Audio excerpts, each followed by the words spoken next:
High welcome to learn English. ரொம்ப சிம்பிளான ஒரு எக்ஸசைஸ், இன்ட்ரெஸ்டிங்காக இருக்கும். இந்த வீடியோவில் பார்க்க போகிறோம். This is a flower. இது ஒரு மலர். இது ஒரு சின்ன வாக்கியம்.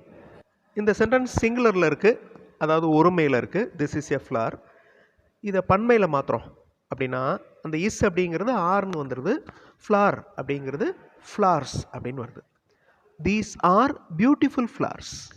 பியூட்டிஃபுல் அப்படிங்கிறது அட்ஜெக்டிவ், அதாவது அழகான அப்படிங்கிற அர்த்தத்தை கொடுக்குது. These are beautiful flowers. இந்த மாதிரி நீங்கள் சிங்குலர் சென்டென்ஸை பன்மையாக மாற்றி ப்ராக்டிஸ் பண்ணலாம்.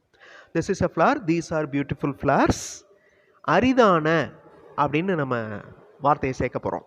These are beautiful rare flowers. Beautiful and rare flowers அந்த மாதிரி சொல்லலாம். அதாவது அழகான மற்றும் அரிதான மலர்கள். ஐ see this flower. நான் இந்த மலரை பார்க்கிறேன். இந்த பூவை நான் பார்க்குறேன். ஐ see this flower. நான் இந்த மலரை பார்த்திருக்கிறேன் அப்படின்னு சொல்கிறதுக்கு ஹாவ் அப்படிங்கிற வார்த்தையை யூஸ் பண்ணணும். அதை எப்படி அந்த சென்டென்ஸில் கொண்டு வர்றது? I have seen this flower. Present perfect tense. I have seen. Present perfect tense பற்றி நிறைய வீடியோஸ் இந்த சேனலில் நான் கொடுத்துருக்கேன். இந்த சீன் அப்படிங்கிற வார்த்தை பாஸ்ட் பார்ட்டிசிபிள், அதாவது ஒரு வேர்போட ஃபார்ம். ஒரு வேர்ப் வந்து சி அப்படின்னா பார்க்குறது, பாஸ்ட் டென்ஸ் சா. சீன் அப்படின்னா past participle, see saw seen. So அந்த ப்ரெசன்ட் பர்ஃபெக்ட் டென்ஸை நம்ம அடிக்கடி இங்கிலீஷில் பேசுகிறப்ப யூஸ் பண்ணுவோம். I have seen this flower. நான் இந்த மலரை பார்த்திருக்கிறேன். இந்த வாக்கியத்தில் தீஸ் டைப்ஸ் அப்படிங்கிற வார்த்தைகளை ஆட் பண்ணுவோம். நான் இந்த வகை மலர்களை பார்த்திருக்கிறேன். இப்போ எப்படி வருது?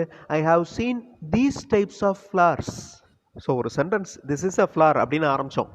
இப்போ அதுலேயே வார்த்தைகள் சேர்த்து வேறு வேறு டென்ஸ் யூஸ் பண்ணி சேஞ்ச் பண்ணி ப்ராக்டிஸ் பண்ணுறோம். இப்போ I have seen these types of flowers. எங்கே நீங்கள் பார்த்திருக்கிறீர்கள் அப்படின்னு கேட்க போகிறோம். அதுக்கு முன்னாடி I welcome you to the channel Syntax. உங்களோட இங்கிலீஷ் கம்யூனிகேஷன் ஸ்கில் டெவலப் பண்ணுறதுக்கு வீடியோஸ் அப்லோட் பண்ணிட்டு வரேன். ப்ராக்டிஸ் பண்ணிட்டே இருங்க, கண்டிப்பாக டெவலப்மெண்ட் இருக்கும். நான் எங்கே நீங்கள் பார்த்திருக்கிறீர்கள், இது கேள்வி. இப்போ ஹாவ் சீன் அப்படிங்கிற வார்த்தையை யூஸ் பண்ணி, இந்த ரெண்டு வார்த்தைகளையும் யூஸ் பண்ணி இந்த கேள்வியை நீங்கள் கேட்கணும். வீடியோ பாஸ் பண்ணிவிட்டு இந்த கேள்வியை ஃப்ரேம் பண்ணுங்கள். ட்ரை பண்ணுங்கள். கிராமர் மிஸ்டேக் இருந்தாலும் பரவாயில்ல, ட்ரை பண்ணுங்கள். தப்பு இருந்தாலும் பரவாயில்ல, ஆன்சர் பார்த்து திருத்திக்கலாம்.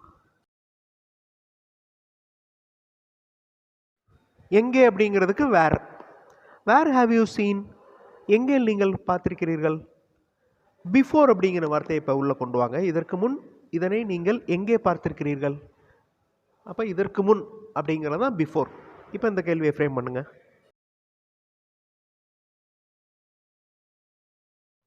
இப்போ அந்த கேள்வி எப்படி மாறி இருக்கு பாருங்கள். Where have you seen this before. இதற்கு முன் இதனை நீங்கள் எங்கே பார்த்திருக்கிறீர்கள். Where have you seen this before. இப்போ இன்னொரு சென்டென்ஸ் போவோம். ஐ see him today. நான் இன்று அவரை பார்த்தேன், பார்க்கிறேன். I see him today. Simple present டென்ஸில் இருக்குது இந்த சென்டென்ஸ்.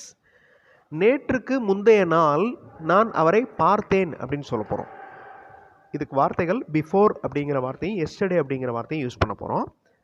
வீடியோ பாஸ் பண்ணிவிட்டு ட்ரை பண்ணி பாருங்கள் இந்த சென்டென்ஸை.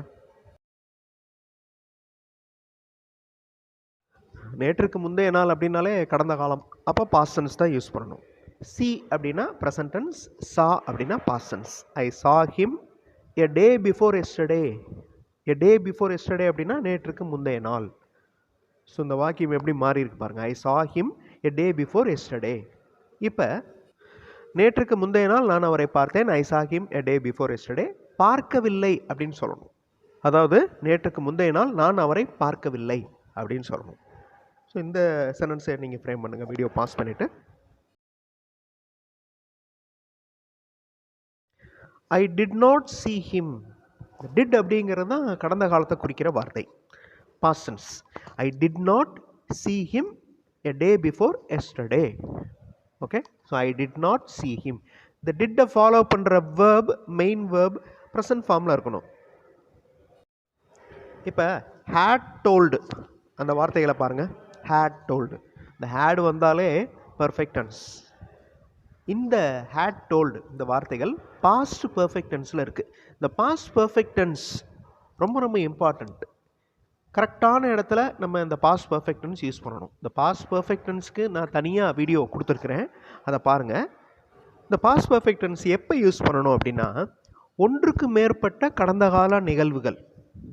ஓகே, ஒன்றுக்கு மேற்பட்ட கடந்த கால நிகழ்வுகள் வர்றப்ப ஃபஸ்ட்டு நடந்த நிகழ்வை பாஸ்ட் பர்ஃபெக்ட் டென்ஸில் சொல்லணும். இது ரூல். சரியா?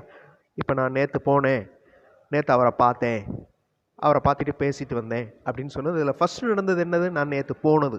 அந்த நான் நேற்று போனேன் அப்படிங்கிற அந்த சென்டென்ஸை பாஸ்ட் பர்ஃபெக்ட் டென்ஸில் சொல்லணும். பாஸ்ட் பர்ஃபெக்ட் டென்ஸில் ஒரு சென்டென்ஸை சொல்கிறோம் அப்படின்னாலே ரொம்ப பழசு அப்படின்னு அர்த்தம்.